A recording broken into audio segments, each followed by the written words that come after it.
नमस्कार, मैं हूं पद्मजा जोशी और आप देख रहे हैं आज की अड़ी। पहलगाम आतंकी हमले को बीते एक हफ्ते पूरे हो चुके हैं। जैसे जैसे दिन बीत रहे हैं उधर पाकिस्तान का डर उतना ही ज्यादा बढ़ता जा रहा है। पहलगाम के हमले का बदला भारत कैसे लेगा ये किसी को नहीं पता, लेकिन पिछले 24 घंटों में जिस तरह बैठकों का दौर चला है उससे ये बात साफ हो गई है कि भारत कुछ बड़ा करने वाला है। कल ही प्रधानमंत्री मोदी ने सुरक्षा पर एक बड़ी बैठक की थी और आतंक के खिलाफ सेना को हर तरीके की खुली छूट दे दी थी। प्रधानमंत्री ने जो संदेश उस मीटिंग में दिया था वो बिल्कुल साफ था कि मुंह तोड़ जवाब पाकिस्तान को मिलना चाहिए। अब उसका वक्त, तारीख और तरीका, ये फैसला सिर्फ सेना ही लेगी। आज फिर 4 बड़ी बैठक प्रधानमंत्री की अध्यक्षता में हुई। Cabinet committee on security, CCPA यानी कि cabinet committee on political affairs, cabinet committee on economic affairs, इन सब की बैठक हुई और अंत में पूरी कैबिनेट की बैठक भी प्रधानमंत्री ने ली। इधर कुछ ऐसे एक्शन भारत में हुए जिसने पाकिस्तान को डरा दिया है। NSAB यानी कि नेशनल सिक्योरिटी एडवाइजरी बोर्ड का पुनर्गठन किया गया। पूर्व रॉ प्रमुख आलोक जोशी को इसका अध्यक्ष बनाया गया है। इसके अलावा नॉर्दर्न कमांड के नए चीफ भी बने हैं जनरल प्रतीक शर्मा। तो ये सभी बड़े बदलाव और भारत की ताबड़तोड़ मीटिंग के चलते बॉर्डर के उस पार पाकिस्तान अब खौफ में है। शहबाज शरीफ ने अपने एयरबेस पर अलर्ट जारी कर दिया है, उनका एयर स्पेस बंद कर दिया गया है। लड़ाकू विमान उड़ते हुए दिखाई दे रहे हैं। इतना ही नहीं, भारत और पाकिस्तान ने ये खुद मान लिया है कि भारत अगले 24 से 36 घंटे, जी हां, सोचिए कि खुद पाकिस्तान के ये मंत्री उनकी संसद के अंदर, उनकी नेशनल असेंबली और सेनेट के अंदर खड़े होकर के ये कह रहे हैं कि हमारे पास ये पुख्ता इंटेलिजेंस है कि अगले 24 से 36 घंटों में पाकिस्तान पर भारत हमला करेगा। तो ऐसे में अड़ी के सवाल है बिल्कुल सीधे, भारत में बैठकों का दौर, क्या पाकिस्तान में अब 36 घंटे का डर बैठ गया है? Lieutenant general Rakesh Sharma, defence expert, हमारे साथ मौजूद है। मेजर जनरल VK दत्ता भी हमारे साथ इस वक्त स्टूडियो में है। Professor Amitabh Singh, foreign affairs expert, हमारे साथ स्टूडियो में मौजूद है। Vaibhav Singh, founder of defensive offensive, भी हमारे साथ है। और सुमित चौधरी, हमारे डिफेंस एडिटर, मेरे सहयोगी, यहाँ हमारे साथ स्टूडियो में मौजूद है। लेकिन सबसे पहले मैं आपसे पूछना चाहती हूँ सुमित कि ये 36 घंटे का काउंटडाउन बहुत ही अजीब लगता है। कोई भी देश का मंत्री जो इंफॉर्मेशन एंड ब्रॉडकास्टिंग मंत्री है खुद खड़े होकर ऐसा कैसे बोल रहा है और क्यों बोल रहा है? देखिए, डेस्परेशन दिखाता है कि कितने ज्यादा परेशान, और कभी आपने देखा है कि सामने वाला ही बता रहा हो कि हम पर कितनी देर पे अटैक होने वाला। और खास बात ये भी कि ये इसलिए दिखा रहा है क्योंकि पाकिस्तान इस समय उलझा हुआ है अपने रिसोर्सेज को लेकर। पाकिस्तान के पास ना तो फ्यूलिंग है, ना फिर आप कह सकते हैं कि ज्यादा ऐसे उनके पास चीजें हैं कि वो लंबे समय के ऑपरेशन को चला सके। हाई अलर्ट जरूर है पाकिस्तान में, लेकिन रिसोर्सेज की जो लिमिटेशन है वो हफ्ते भर से ज्यादा नहीं है। और शायद यही वजह है कि पाकिस्तान डेस्परेशन में लगातार उनकी तरफ से कहा जा रहा है कि भारत, कभी कहा जाता 24 घंटे में, कभी कहा जाता 48 घंटे में। तो ये बयान दिखाते हैं कि परेशानी पाकिस्तान में हर तरफ है, घबराहट हर तरफ है। सिर्फ और सिर्फ ब्लेम इस समय पाकिस्तान की तरफ से। ये सिर्फ क्या घबराहट और परेशानी दिखाई दे रही है वैभव? क्योंकि एक मन में एक ऐसी भी थोड़ा सा एक जिसको कहते हैं ना शक पैदा होता है कि कहीं पाकिस्तान एक तरीके से मनोवैज्ञानिक प्रेशर डालने की कोशिश तो नहीं कर रहे, इसको रिवर्स साइकोलॉजी कहते हैं कि भारत तो कहते हैं कि भाई 36 घंटे का काउंटडाउन शुरू हो गया है और अगर भारत 36 घंटे में नहीं अटैक करता है तो फिर उल्टा पलट कर कहे कि देखिए ये डर गए, इन्होंने 36 घंटे में हमला नहीं किया। ये कुछ बड़ा गेम प्लान तो नहीं है इसके पीछे?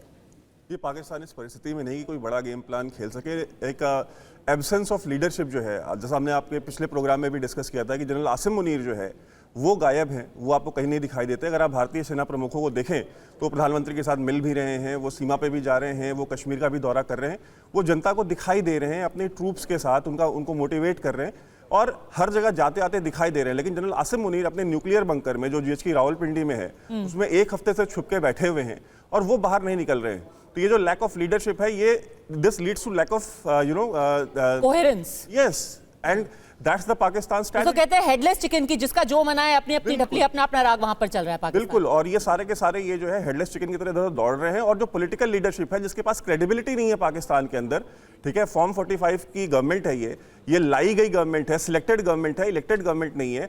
आज ही अगर आप देखें तो पाकिस्तान तहरीक इंसाफ, जो कि इमरान खान की पार्टी जो एक्चुअली में चुनाव जीती थी, उसके लीडर जो है शेल अफजल मरवत का से स्टेटमेंट, उनसे मीडिया ने पूछा कि अगर हिंदुस्तान के साथ जंग होती है तो एक पश्तून के तौर पे, एक पठान के तौर पे क्या आप जाएंगे लड़ने के लिए, क्योंकि उसका भी अपना एक इतिहास है।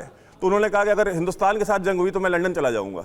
और उनसे बोला कि भाई आप मोदी को, आप अपील करेंगे कि मोदी को पीछे हटना चाहिए। तो उन्होंने कहा कि मोदी क्या मेरे खालू का बेटा है कि मैं उसको बोल दूं कि वो पीछे हट जाए और वो पीछे हट जाएगा। तो जो बलोचों का और पश्तूनों का और ये जो सिंधियों का, सिंधु नदी के ऊपर आपने देखा सिंध में इतने सारे प्रोटेस्ट हुए। तो आज की डेट में पाकिस्तान आर्मी के पास वो पॉपुलर सपोर्ट बेस भी नहीं है, तो आवाम भी उनके साथ खड़ी नहीं है। तो जो ये लीडरशिप है, ये शाह से ज्यादा शाह की वफादार होने का ये एक सबूत देने के लिए वो आगे बढ़ बढ़ करके बयान दे रहे हैं कि जी मोदी ये हमला कर सकता है, मोदी तब हमला कर सकता है। पूरी जो कौम है वो फौज के साथ खड़ी, पूरी कौम नहीं खड़ी। पाकिस्तान मुस्लिम लीग नून जो है, जो पंजाब में जिसकी गवर्नमेंट है, वो खड़ी है पाकिस्तान की फौज के साथ। उनके पार्टी का कैडर खड़ा हो सकता है, पाकिस्तान की जनता आज पाकिस्तान की जो फौज है उसके साथ खड़ी नहीं है। और आसिम मुनीर के बंकर में छुपने के पीछे एक बहुत बड़ा कारण यह भी हो सकता है क्योंकि उनको डर है कि फौज के अंदर से कहीं कोई साबोटाज उनको न फेस करना पड़े, इसलिए भी वो उस न्यूक्लियर बंकर में बैठे हुए। देखिए किस तरीके के अलग अलग बयान आ रहे हैं। एक तरफ आपके इंफॉर्मेशन एंड ब्रॉडकास्टिंग मिनिस्टर है, वो कह रहे हैं बस 36 घंटे में आ जाएगी, इंडिया की फौज आ जाएगी, वो पहुंचने ही वाली है।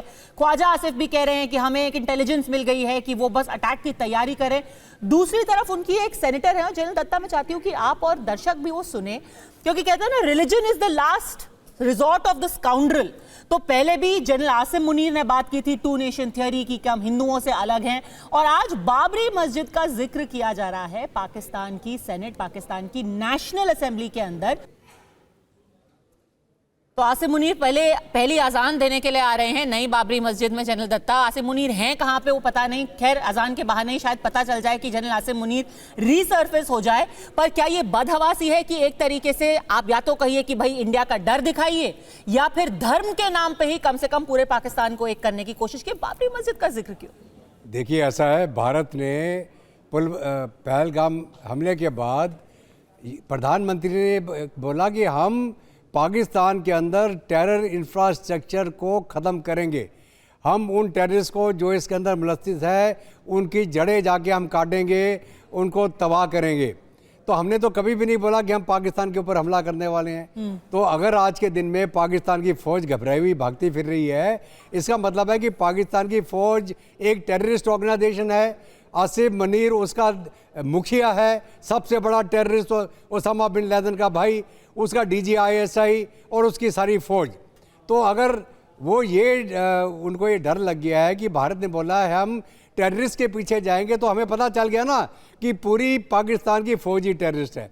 और आसिम मुनीर को पता है कि अगर वो टेररिस्ट का सरगना है, हम ये लश्कर तोयबा जैसे मोहम्मद, तो ये इनका फॉल्स फ्रंट था ना, ये नॉन स्टेट एक्टर है, हम तो इन्वॉल्व नहीं है, तो हम इनके डोजियर बना बना के भेज रहे थे।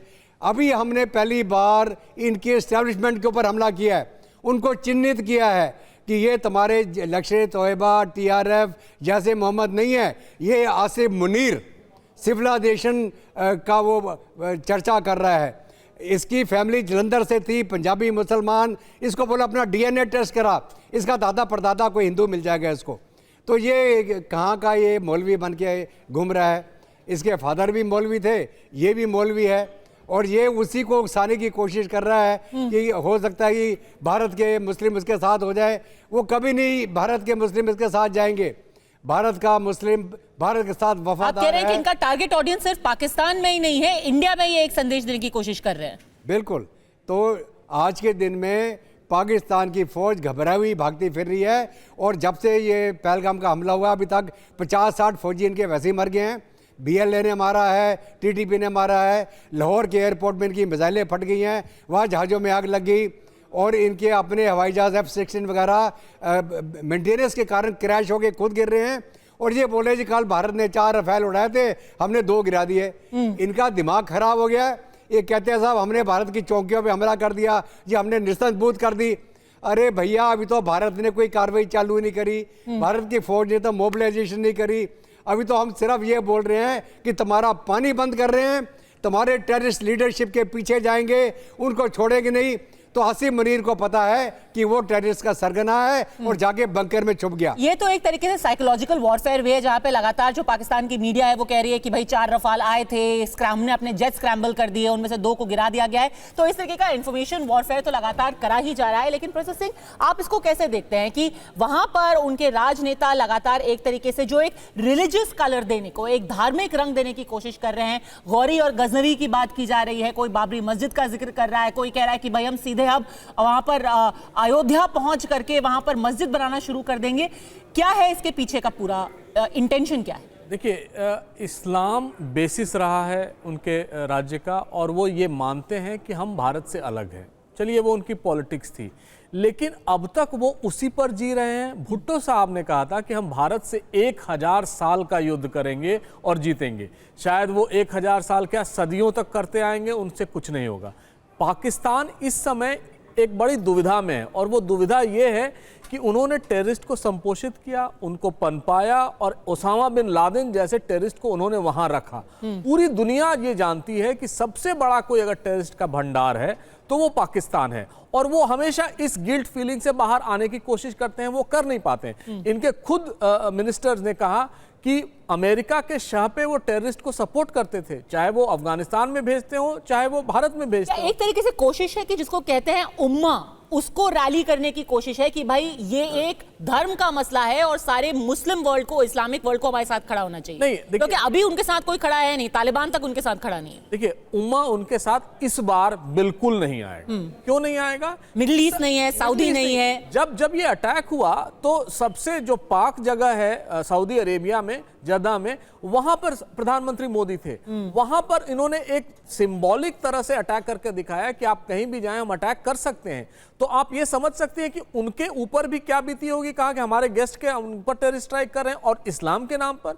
और पूरा वेस्ट एशिया आप देखिए, कुवैत देखिए, कतर देखिए, यूएई देखिए, सब जगह से प्रधानमंत्री मोदी को अवार्ड्स मिल रहे हैं। इनके साथ खड़ा कौन होने जाएगा? और उमा की बात जब ये करते हैं, वो भुट्टो साहब ने भी किया था कि उन्होंने कहा इस्लामिक बॉम्ब बनाएंगे जो न्यूक्लियर बॉम्ब होगा, लेकिन उस इस्लामिक बॉम्ब का वो कहीं इस्तेमाल नहीं कर पाया। आज ईरान उसको भी इस्लामिक बॉम्ब कहने से इनकार करता है। उसका पूरा लबोलुआब ये है कि इनका आधार एंटी इंडिया पॉलिटिक्स पे सेंटर्ड है। इस समय आसिम मुनीर साहब घिर गए हैं, बलोच। और अब आप धर्म के पीछे छुप नहीं सकते हैं टू से the Islamic Republic of Pakistan और पूरा मुस्लिम वर्ल्ड हमारे साथ खड़े हो जाए। अब ये कतई नहीं हो रहा है। बड़ी खबर भी आ रही है, आज रात 8 बजे गृह मंत्री अमित शाह की एक बड़ी बैठक होने वाली है। वो सिंधु जल समझौते पर बैठक करेंगे जल शक्ति मंत्री CR पाटिल के साथ। आपको याद होगा कि पहलगाम हमले के फौरन बाद ये अहम बैठक बुलाई गई थी, जिसके बाद ये पहला फैसला भारत की सरकार ने उसकी घोषणा की थी। CR पाटिल ने साफ कहा था कि भारत का ये फैसला है, एक भी बूंद पानी अब पाकिस्तान को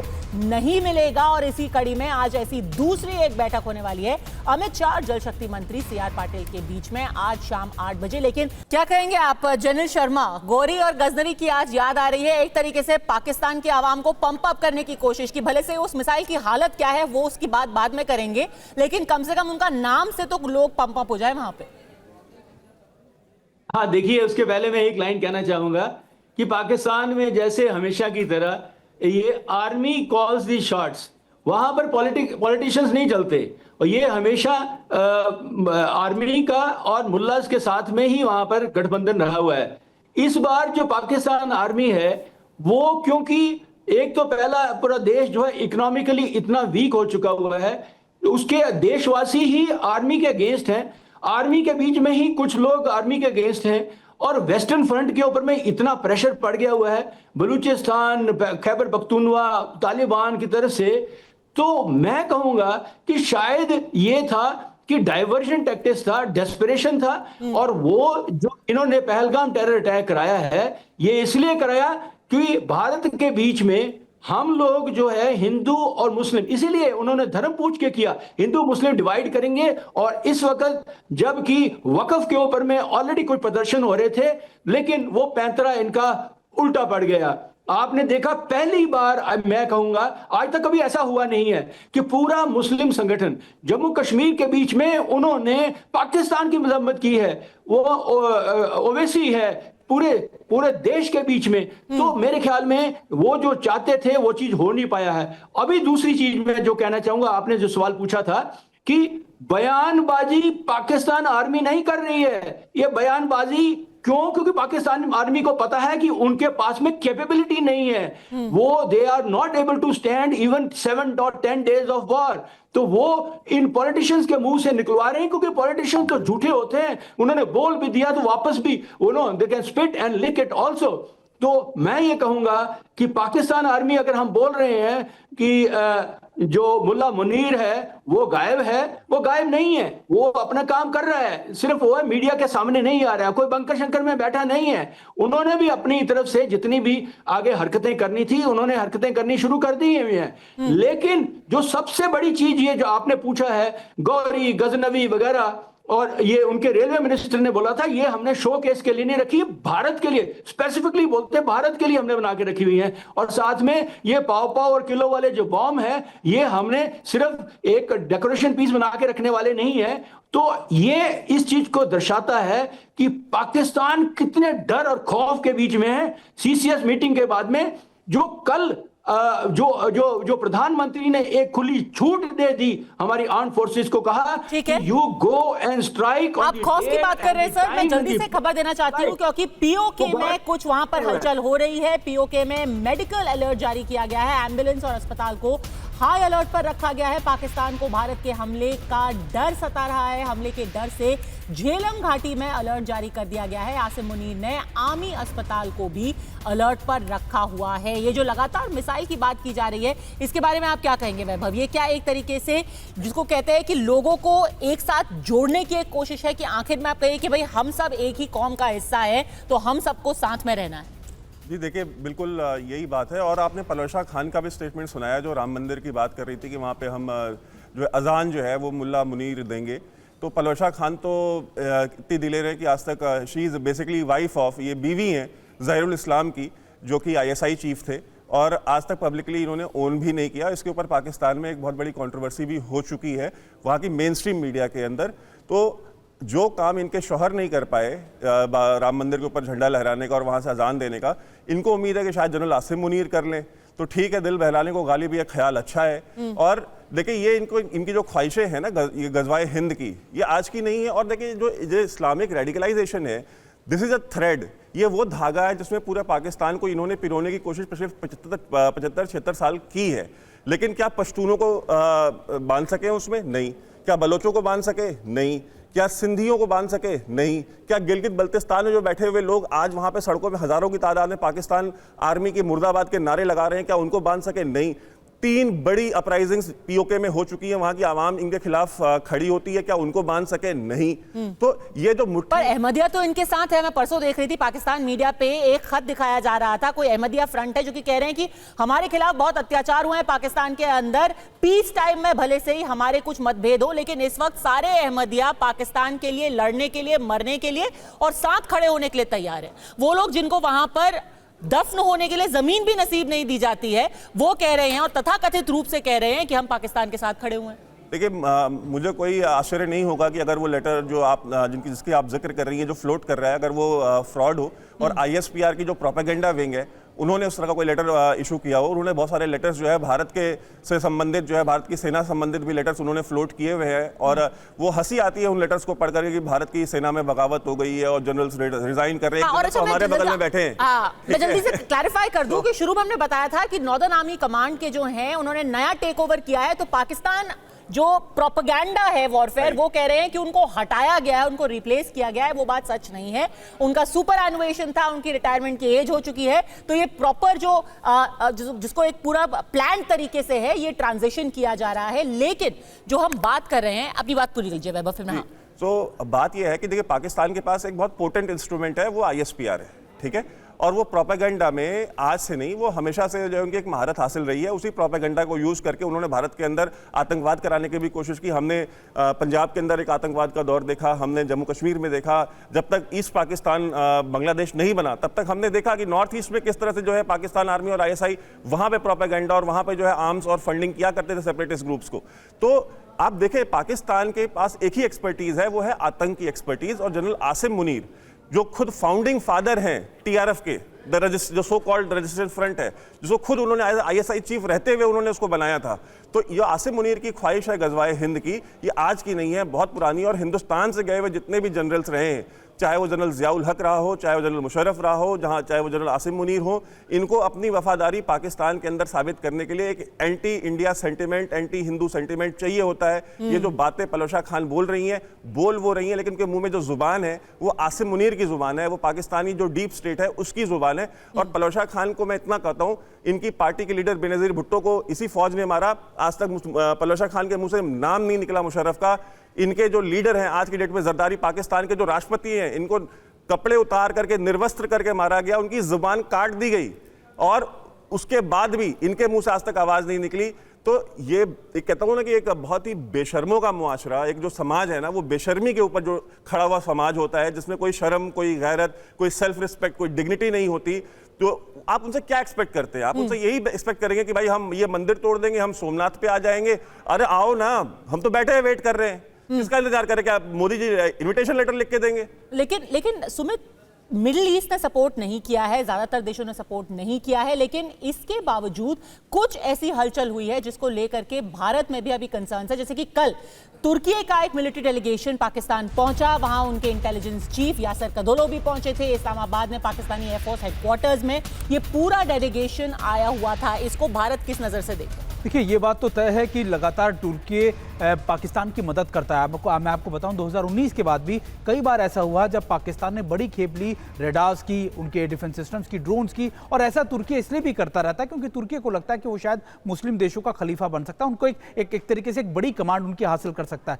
लेकिन और ऐसा नहीं है कि तुर्की सिर्फ और सिर्फ ये भारत पाकिस्तान के साथ कर रहा है। मुझे याद है कि लेबनान के अंदर भी, नॉर्थ लेबनान में कहा जाता है कि ISIS को पूरी तरीके से सपोर्ट करने वाला तुर्की ही है। और ये वजह लगातार सामने आ रही है कि तुर्की पाकिस्तान को मदद करने के पीछे का मोटिव भी यही है कि उसको अपने लिए एक मार्केट चाहिए अपने साजो सामान बेचने के लिए। तो निश्चित तौर पर तुर्की का ये कदम जो है, आप कहेंगे कि जरूर हाँ प्रोवोकिंग है, लेकिन तुर्की लंबे समय से ये पाकिस्तान के साथ सहयोग बढ़ाता हुआ है। प्रोफेसर सिंह, ये कोई हमें चिंता करने की जरूरत है अगर तुर्की का सपोर्ट मिल जाता है? मैं कहीं देख रही थी शायद अजरबैजान ने भी सपोर्ट किया है, मेरे ख्याल से रशिया ने भी अब कहा है कि थोड़ा सा दोनों साइड्स को टोन डाउन करना चाहिए। कल UN के जो चीफ है उन्होंने भी दोनों देशों से बात की है।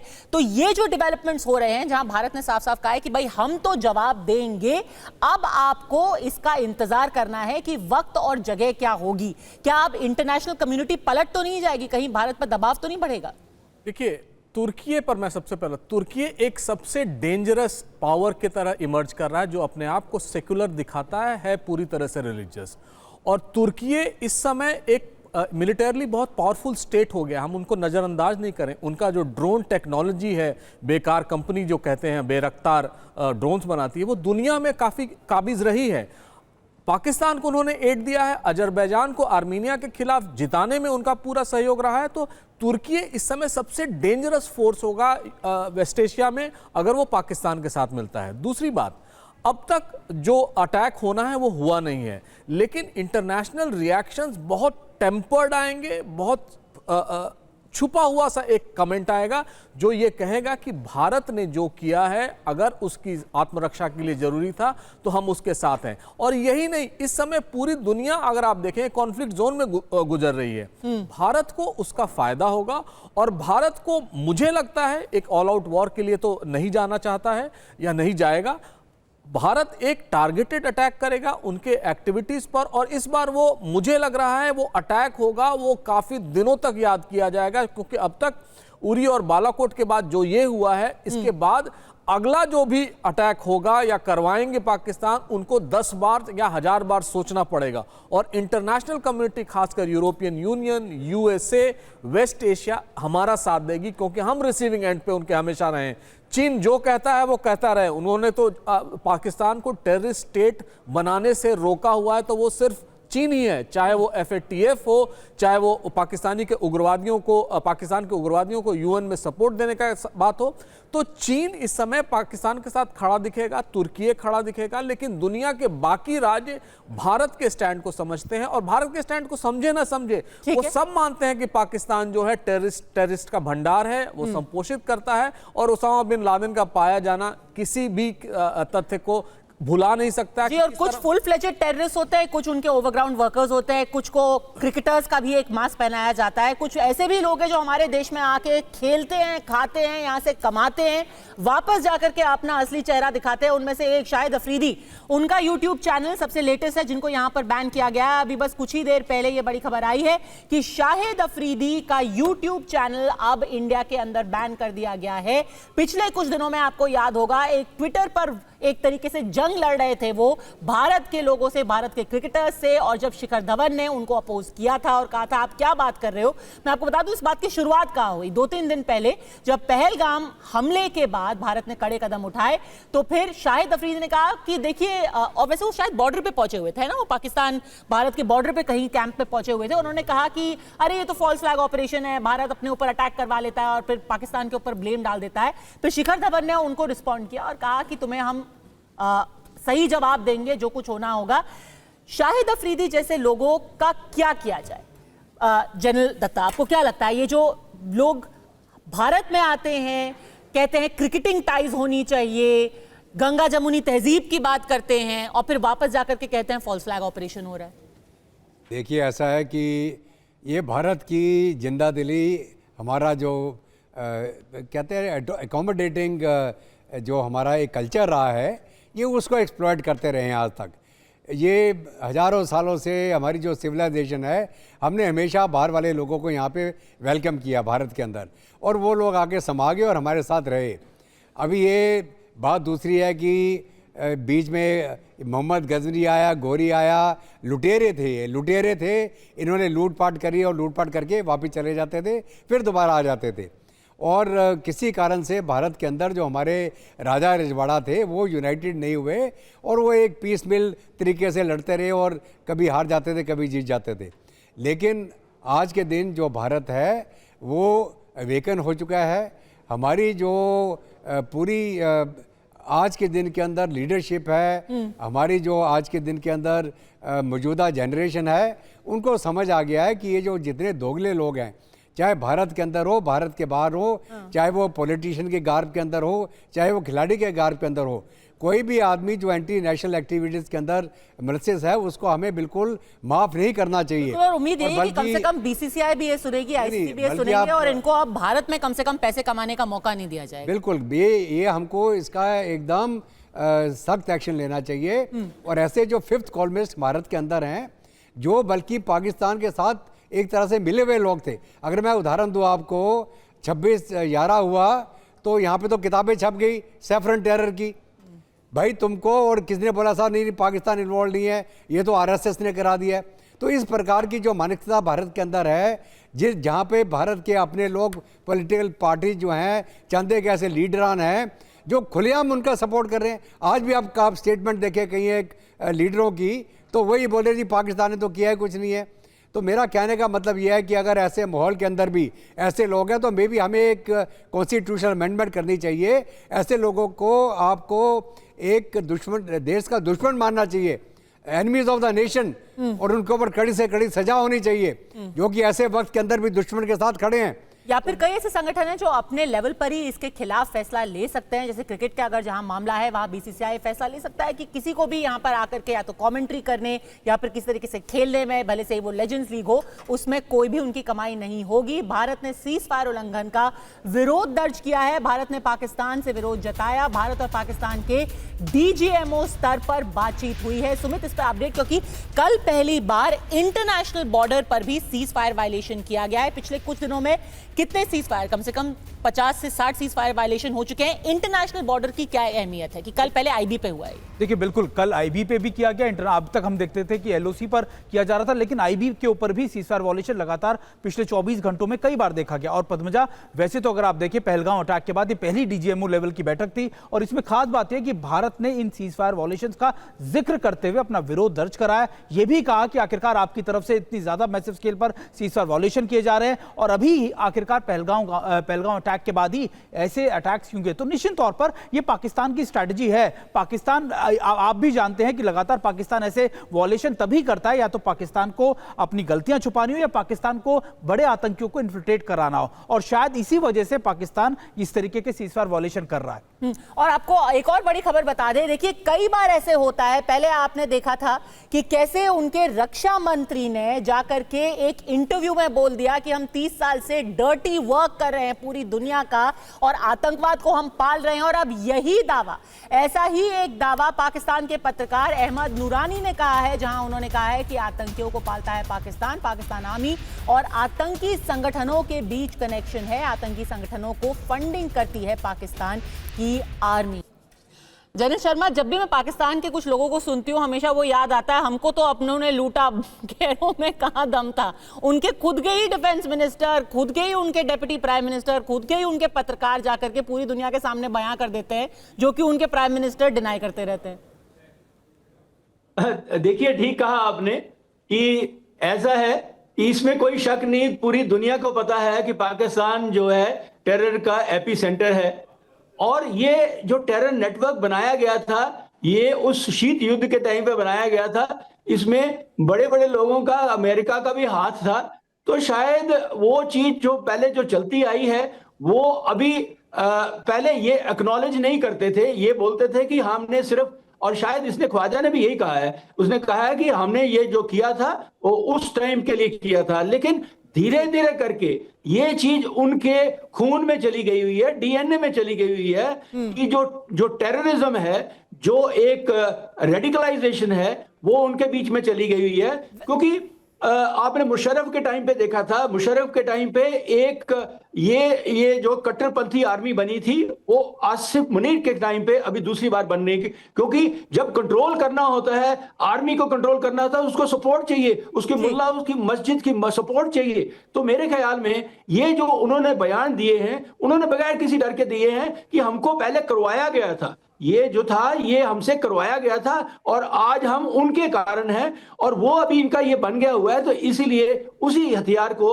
ये लोग वैभव, आपको काफी पता रहता है पाकिस्तान के सारे लोगों का कच्चा चिट्ठा, ये कौन है ये पत्रकार, कहीं ये भी कोई डिसअपियर्ड पर्सन तो नहीं हो जाएंगे? जी नहीं, इस समय इनके दोनों भाई और इनकी माँ जो है वो डिसअपियर्ड है फिलहाल, और इनके दोनों भाइयों को आईएसआई जो है वो अगवा करके ले गई। और अहमद नूरानी ही वो पत्रकार हैं जिन्होंने आसिम सलीम बाजवा, जिनके पापा जॉन्स के जो है कई 100 आउटलेट्स अमेरिका में और कनाडा में जो है पिज़्ज़ा के आउटलेट्स हैं, उसका इन्होंने खुलासा किया था। फिर इन्होंने ही ये बताया था किस तरह से ये अपना जनरल आसिम मुनीर की जो दोनों बेटियां हैं, उनके दामाद हैं, उनको डिप्लोमेटिक पासपोर्ट इशू किया गया है पाकिस्तानी गवर्नमेंट की तरफ से।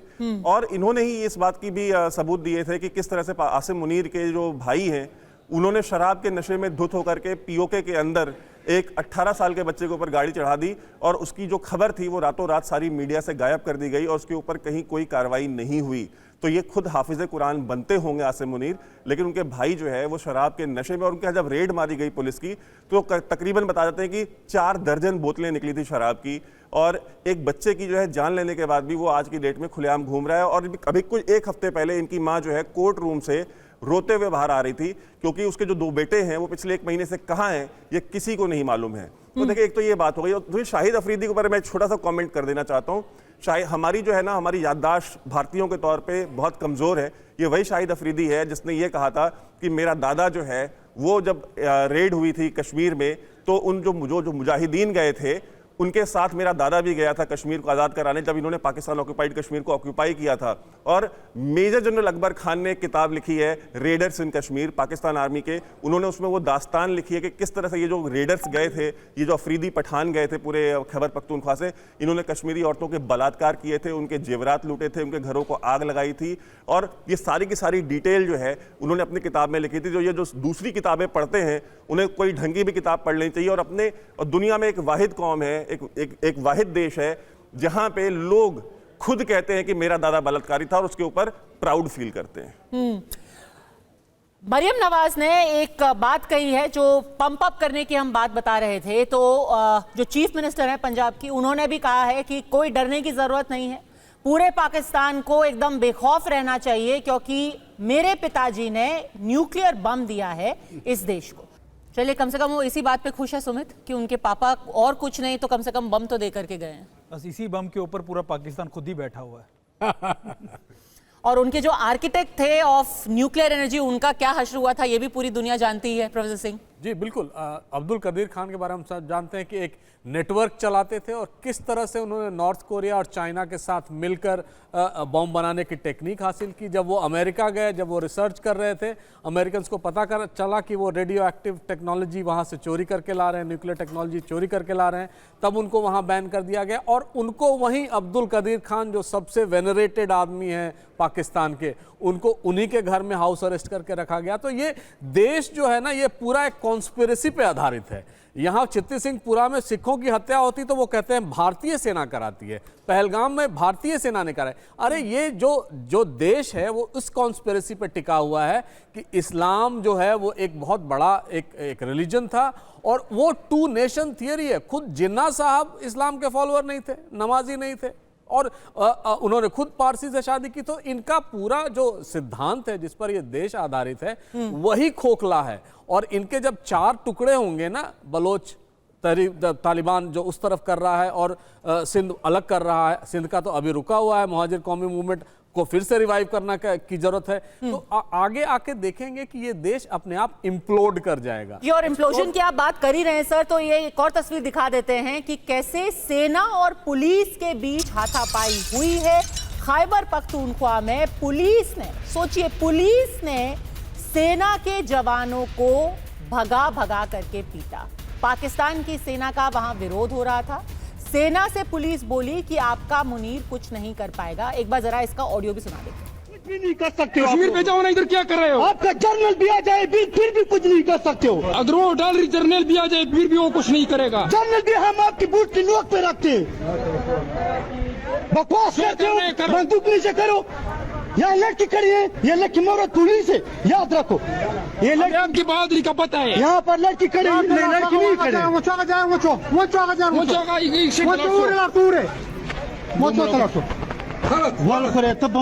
पंजाबी इधर बदमाशी कर रहा है। तो देखिए, हम तो आपको पूरा दिखा रहे हैं, सब कुछ कैप्चर्ड है, ऑन कैमरा है, कौन क्या बोल रहा है, और फिर वो एक प्रेस कॉन्फ्रेंस करके कहेंगे कि ये रॉ का प्रोपेगेंडा है। लेकिन तस्वीरें सच बयां कर रही हैं, किसके पास बम है और कौन खुद अपने ही लोगों द्वारा खदेड़ा जा रहा है, ये सब लोगों के सामने है।